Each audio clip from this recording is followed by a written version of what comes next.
Assalamualaikum warahmatullahi wabarakatuh.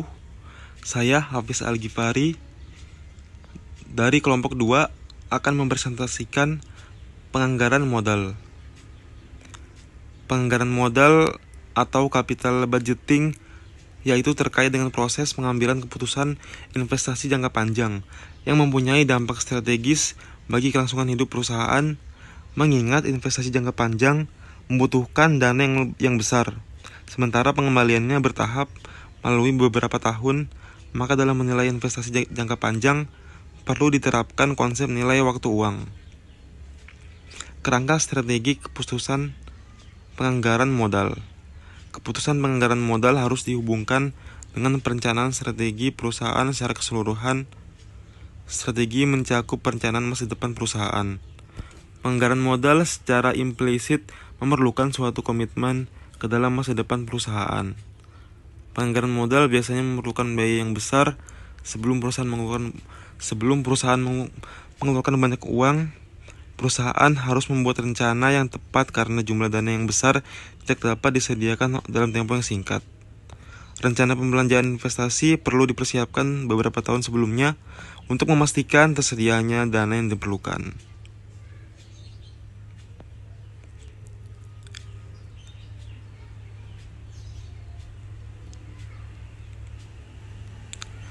Macam-macam penganggaran modal.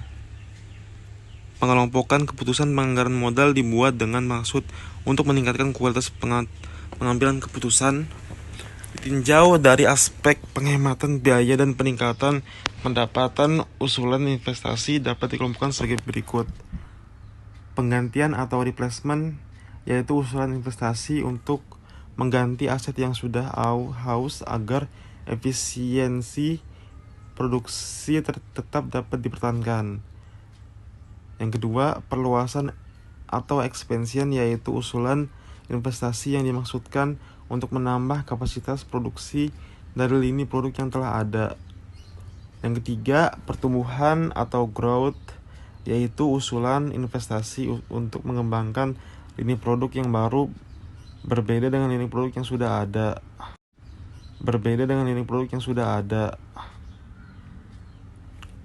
Sementara itu ditinjau dari tingkat ketergantungannya.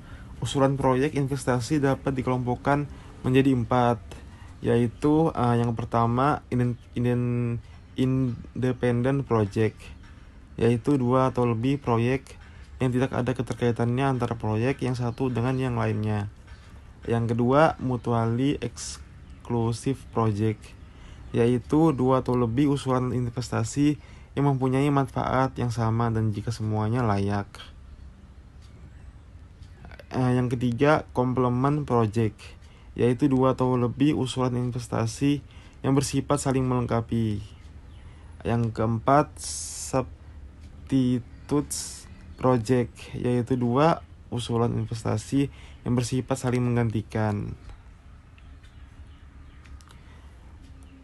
Selanjutnya, estimasi arus kas atau cash flow. Penilaian suatu usulan investasi didasarkan pada arus kas setelah pajak, bukan didasarkan pada laba akuntansi. Arus kas yang dipakai dalam melakukan evaluasi suatu usulan investasi adalah arus kas yang relevan untuk proyek yang dievaluasi. Dalam mengestimasi arus kas yang relevan ada beberapa hal yang perlu diperhatikan agar tidak terjadi kesalahan, yaitu yang pertama, sunk cost atau biaya yang telah terjadi dan tidak bisa dialihkan. Oleh karena itu tidak dapat dipertahankan dalam pengambilan keputusan investasi. Yang kedua, opportunity cost. Biaya biasanya dikaitkan dengan pengeluaran yang dilakukan secara tunai. Selanjutnya, side effect, produk baru yang bersifat substitusi atau komplementer terhadap produk lama. Selanjutnya, net working capital. Biasanya suatu proyek akan membutuhkan investasi dalam modal kerja bersih atau selisih aktiva lancar dengan utang lancar sebagai tambahan. Selanjutnya, financing cost. Dalam menganalisis suatu usulan proyek, investasi tidak memperhitungkan bunga yang dibayar atau biaya pendanaan lainnya seperti dividen atau pembayaran pokok pinjaman. Selanjutnya, initial cash outflow atau pengeluaran kas awal. Merupakan pengeluaran kas untuk membiayai proyek selama dalam proses perencanaan konstruksi sampai dengan proyek siap untuk dioperasikan. Macam-macam pengeluaran kas yang diperlukan untuk investasi awal, diantaranya harga beli tanah tempat lokasi proyek, biaya pendirikan bangunan, harga beli mesin, biaya pemasangan, biaya percobaan, dan sebagainya.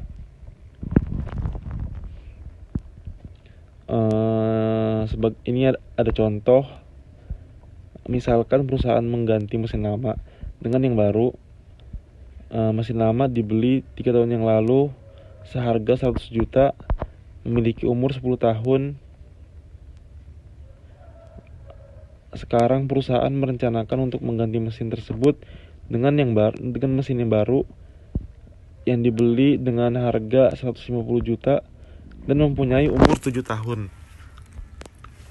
Mesin baru mesin baru disusut dengan metode garis lurus dengan nilai sisa 10 juta. Mesin lama jika dijual sekarang diperkirakan laku dengan harga 80 juta. Dan dari pajak perusahaannya 20%. Berdasarkan contoh tersebut, maka pengeluaran kas untuk menggantikan mesin lama dengan mesin baru adalah sebagai berikut. Harga beli mesin baru sebesar 150 juta. Harga jual mesin lama sebesar 80 juta. Pajak atas laba perusahaan penjualan mesin lama 20% dalam kurung 80 juta dikurang 70 juta. Dalam kurung 80 juta dikurang 70 juta. Hasilnya sebesar 2 juta. Jadi total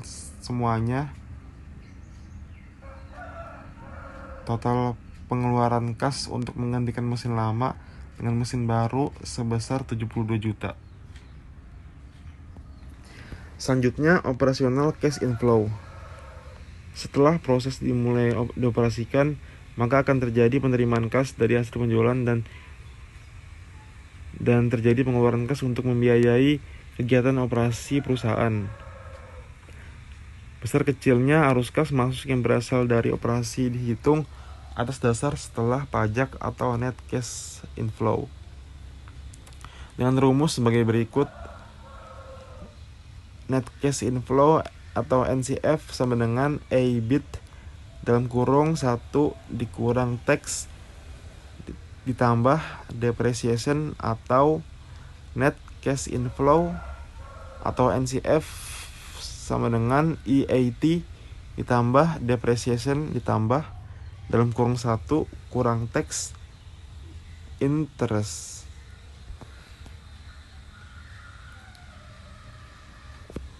Tabel laporan rugi laba PT Alfa tahun 200X. Penjualan sebesar 10 juta, biaya-biaya selain penyusunan dan harga dan bunga sebesar 6 juta, biaya penyusutan sebesar 1 juta. Hasilnya 7 juta.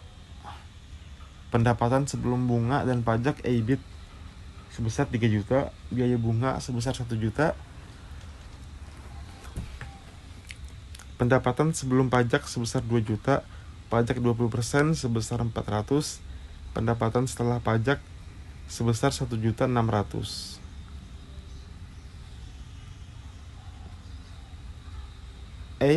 NCF sama dengan EBIT dalam kurung 1 kurang tax ditambah depreciation sama dengan 3 juta dalam kurung 1 kurang 0,20 tambah 1 juta sama dengan 3 juta dalam kurung 0,80